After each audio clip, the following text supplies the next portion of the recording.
یو څو مبارک حدیثونه او ګټورې ویناوې. نبی اکرم صلی الله علیه وسلم فرمایلی دي کامل مؤمن نه ښکنځل کوي او نه د چا عیب بیانوي او نه په خلکو لعنت وایي او نه سپکې خبرې کوي او نه بې حیا وي.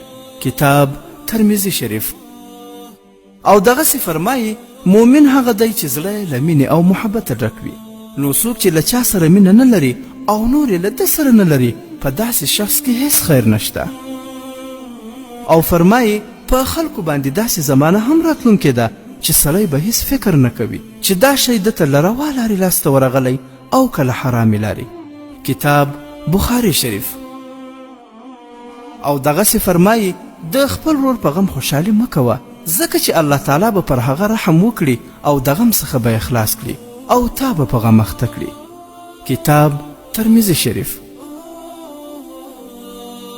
او فرمایي زما د امت د ټولو خلکو ګناه خدای بخي بې له هغه کسانو کوم چې ګناه وکړي او نورو خلکو ته په فخر سره ووایي چې ما دا ګناه وکړه. کتاب بخاري شریف. د حضرت عمر رضی الله تعالی عنه ګټورې ویناوې. اول موږ هغه قوم یو چې الله جل جلاله موږ ته په اسلام سره عزت راکړی. که چیرې مو عزت په بل څه کې ولټاوه الله به مو ذلیله کړي. دوهم زه به هغه وخت ډیر بد امیر یم چې زه په نسموړ او ولس مې وږی وي. دریم تر هغې د چا په ښو اخلاقو باور مه کوئ چې د تمې او غصې په وخت مو ازمویلی یعنې امتحان کړی نه وي. څلورم که غواړئ چې خپل واک په خپل لاس کې وساتئ نو د زړه راز یعنې د زړه حال نورو ته مه وایاست. پنځم د چا په وړاندې د هغه صفت کول د هغه حلالول دي. شپږم د ظالم بخل د مظلومانو سره ظلم دی. د حضرت علی رضی الله تعالی عنه ګټورې ویناوې.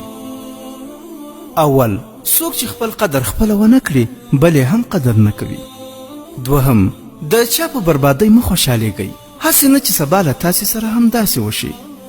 دریم په کوم ځای کې چې ستا عزت نه کیږي هلته مه ځه که څه هم هلته تا ته د طلا په کاسه کې ډوډۍ درکوي.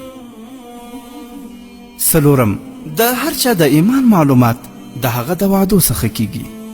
پنځم د خپل توان څخه زیات کار مه کوئ خو دومره هم مه بې همته کیږئ چې خپله سستي مو بل چا ته اړ او محتاج کړي. شپږم د مظلوم د ښېرا څخه ځان وساته ځکه چې دا ښېرا اسمان ته د شغلې په څیر ځي. حضرت امام ابو حنیفه رحمه الله فرمایي که تا احساس کړه چې د څه شي د زده کولو لپاره اړې نو ځان په جهل او ناپوهۍ کې مه پرېږده او ډېر ژر یې زده کړه. او دغسې فرمایي که د بل حق پر تا وي نو په بیړه او انصاف یې ادا کړه. ځان د نورو په سترګو کې بې ارزشه کوه مه. او فرمایي کړاوونه وزغمئ ځکه دا ستاسې د ګناهونو له امله در باندې راځي. حضرت ابراهیم بن ادهم رحمه الله فرمایي چې وخت آخر شي درې شیان به په مشکل سره پیدا کیږي. د الله لپاره دوستی، حلال رزق او د حاکم یعنی پاچا په وړاندې حق ویل.